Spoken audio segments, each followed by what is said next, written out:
કેન્દ્ર સરકારના આદેશ બાદ તમામ રાજ્યમાં અને કેન્દ્રશાસિત પ્રદેશોમાં મોકડ્રીલનું આયોજન કરવામાં આવ્યું હતું.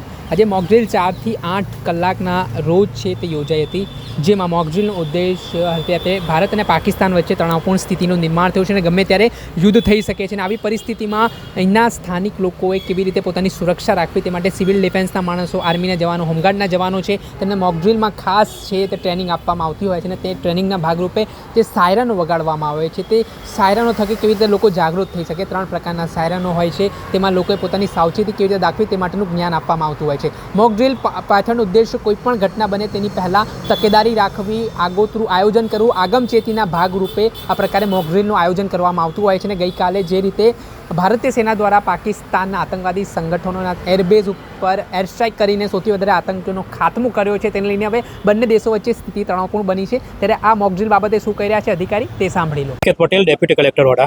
खास करके आज का ये मॉकड्रिल का जो रखे हैं उसको लेकर आप क्या कहना चाहते हैं? अगर कोई ऐसी सिचुएशन आई हो तो एडमिनिस्ट्रेशन, पुलिस और पब्लिक कैसे रिएक्ट करेगी, उसकी प्रिपरेशन को देखने के लिए यहाँ पे मॉकड्रिल का आयोजन किया गया है।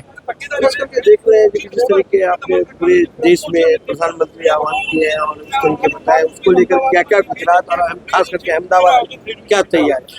अहमदाबाद में तकरीबन 20 जगह पे ऐसे मॉकड्रिल का आयोजन किया गया है। बस वही कि ऐसी सिचुएशन में पब्लिक कैसे रिएक्ट करेगी और तंत्र कैसे रिएक्ट करेगा, उसकी तैयारी हम यहाँ पे देखेंगे मॉकड्रिल को। पब्लिक को क्या देना चाहेंगे इसमें?